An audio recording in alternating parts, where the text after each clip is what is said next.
It's been a long time since I've posted anything, since I've made a video or even wrote on my blog. It's been a tough more than a year for most of the world. So here I am, because today is the 7th of August, a day that commemorates the darkest day of my life.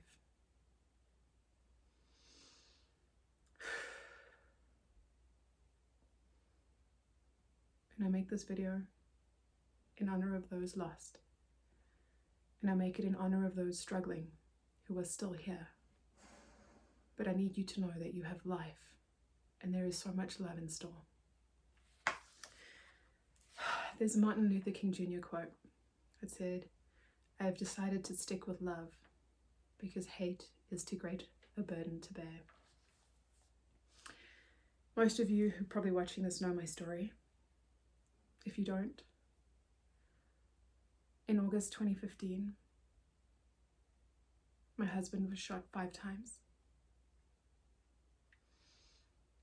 in a seemingly random crime for money. A man who was only 23-year-old shot another who was only 29. 2 years ago, also in August, that 23-year-old who wasn't 23 anymore stood trial for the man he shot and killed. And a letter I wrote was read in court. It's a victim impact statement. You need to write it so that the judge can decide on the sentencing for the person standing trial. So essentially, it's really around the person who was murdered. Were they a good person? You know, should the person who did this to them pay the price of what they did? And it's funny, the letter was read in court, but I was not there. It was not read by me. I wished I could be there, but I had already begun our new life in Canada. I also didn't know if I could face the person who took everything, or almost everything, from me.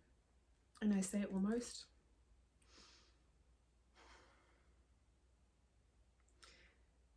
Because he may have taken Costa from me. But he will never take the love and the joy and the memories that we shared. No one will ever take the love and the joy that I feel now watching our daughter grow and have yet to feel in the life that we still get to live. The love I have for all the people who matter in my life. The joy I find in small moments, watching Nova May give me some attitude, or watching her be fearless, taking on a big hill on her bicycle. No one can take away the hope that I have to live my best life while I am still here. I saw a quote once that said, a woman was speaking to her husband while he was dying. And she said, "How could I possibly live without you? I love you with everything in me." And he replied, and he said, "Take that love and spread it around the world. That is how you will survive." So I choose love. So getting back to this letter, in testament to the great man that Costa was, and because I learned so much from him and throughout my life, when my letter was read in court, I was honored because the judge said, and I heard this from the people who were there, even the advocate himself, the judge said that he was taken aback because in the 25 years that he had been doing this, he had never heard a victim impact statement that was free of hate and racism and accusation. And I was honored because he called it a Mandela letter, one that was looking for hope and reconciliation, not one that's looking to blame. I was truly moved by what he said, because I poured my love into that letter, because it was a letter about him, not a letter about what happened to him. And it just helped me bring across the man that Costa was. And it made me remember why I always choose love. Costa's favourite song was A Sky Full of Stars by Coldplay. On the day Nova May was born, he dedicated that song to her.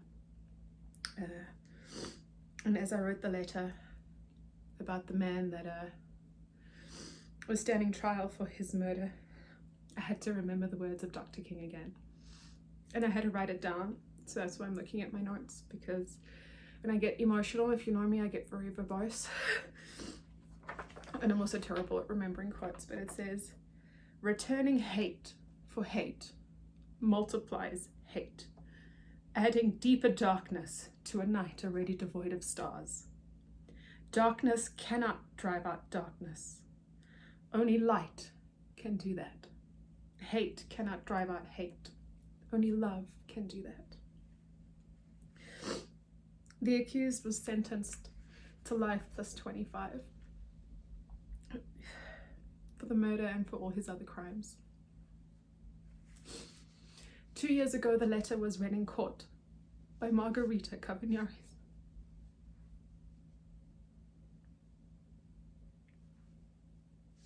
Costa's sister, who now knows what happened that day, because she too has been tragically lost. Her strength and courage to face the man that took her brother from us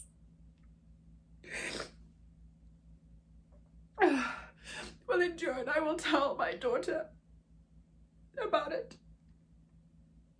Despite the grief of yet another loss, I implore you to always choose love. I wanted to read my letter today because 2 years ago, Margarita read it for me. Today I am strong for you, Margarita. I am strong for Costa, because you have both taught me so much in my life. I read this letter because maybe someone will hear it, and maybe it'll help them choose love and choose life.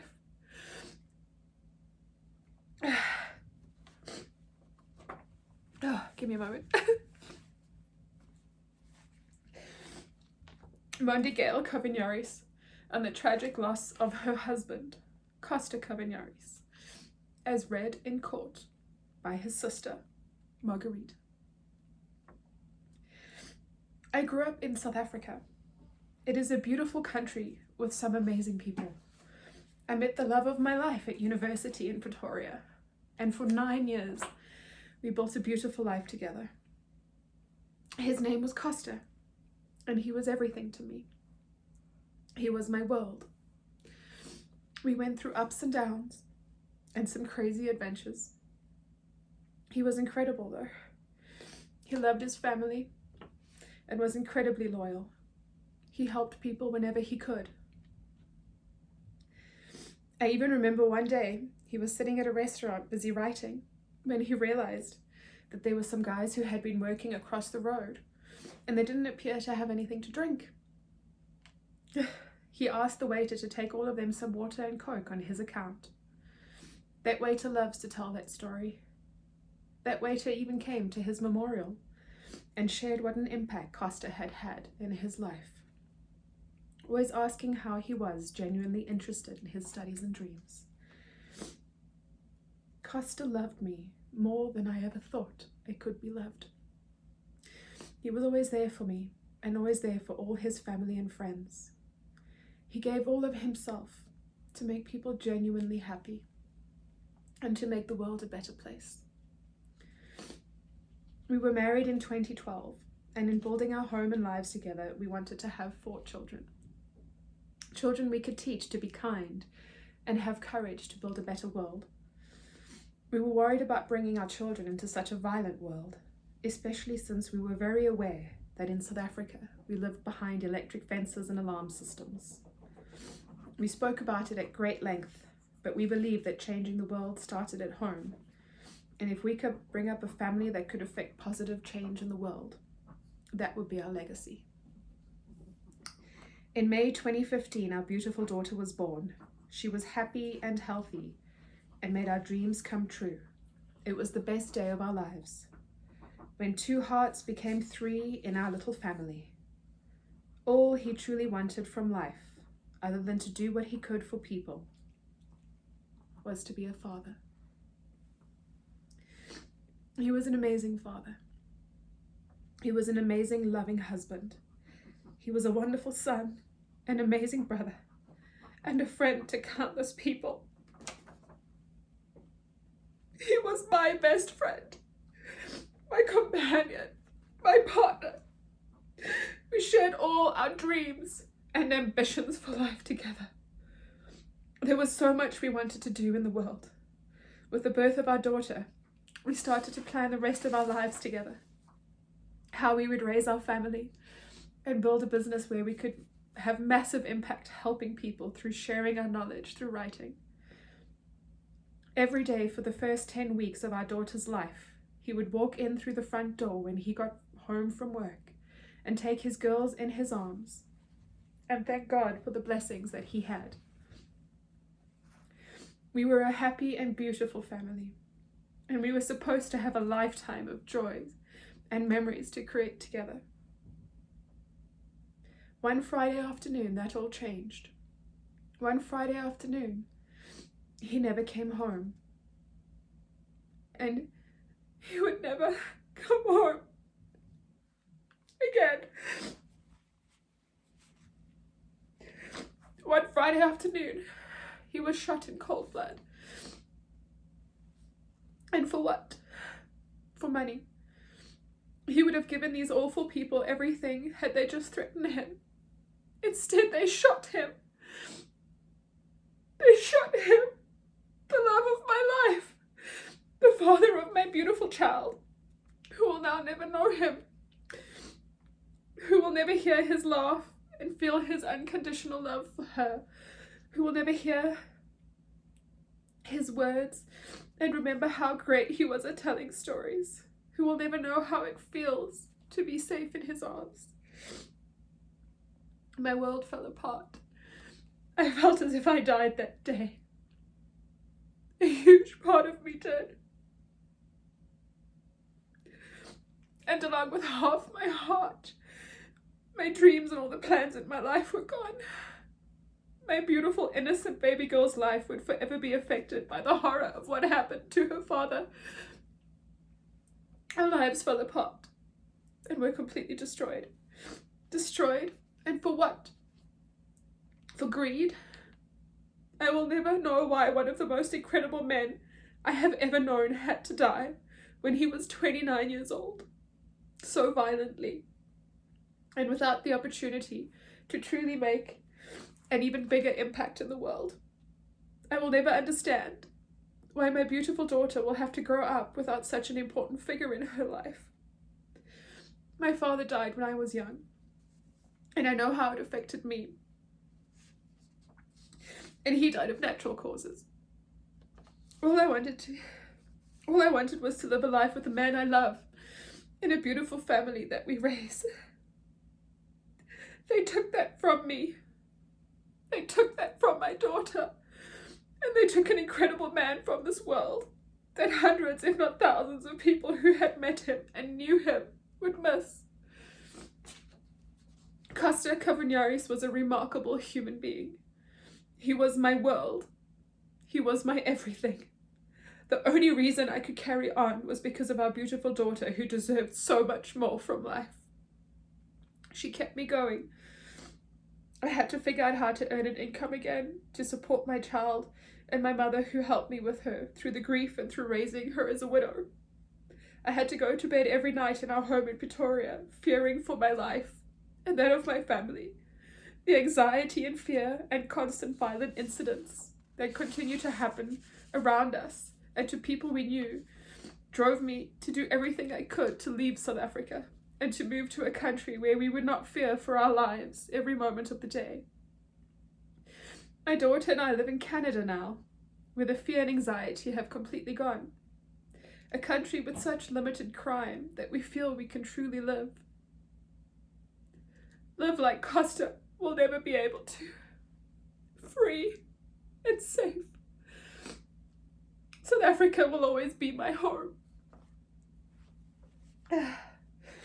Yet there are those in South Africa that take from their own people constantly, whether through violence, murder, rape, and other sickening and gruesome crimes. Will the true horror of what crime in South Africa has become ever cease? There are amazing people in South Africa doing their best to build the country. Yet every day I hear another terrible and tragic story as a result of the uncontrollable crime. South Africa is a beautiful place, completely marred by horrendous criminals, some who even manage to infiltrate those who are meant to protect us. I try to have hope though, hope in a legal and police system that will stop these criminals, hope that justice will be served to those who have such blatant disrespect for this beautiful and fragile thing we call life. No one deserves to die the way Costa did. No one. No one deserves to have their life ripped apart the way ours was. But it was. I can never change that. All I can hope for is that those responsible pay the true price for the family that they destroyed. That their sentence is served, but also that they have come to the realization of what they have done, of the people they have destroyed, both physically and emotionally. I will fight every day to live for my daughter and myself because Costa can't. I will carry the sorrow and the grief, but I will tell his story over and over because he was a great man. He will never be forgotten. I will love you forever, Costa, and your daughter will know of all the great things that you have done. We will celebrate how you lived for the rest of our lives, praying each day that justice will be served for what happened to you. One day we will see you again. One day our family will be together again in the beautiful afterlife that awaits us. One day, my love. But for now we live and honor you. We choose love. Please, honor those who have been lost to us by living this life, by choosing love over fear, over anger, over resentment. Choose love over the difficulties of fighting through a global pandemic. Choose love over those who are just trying to figure out what to do. And live. Please.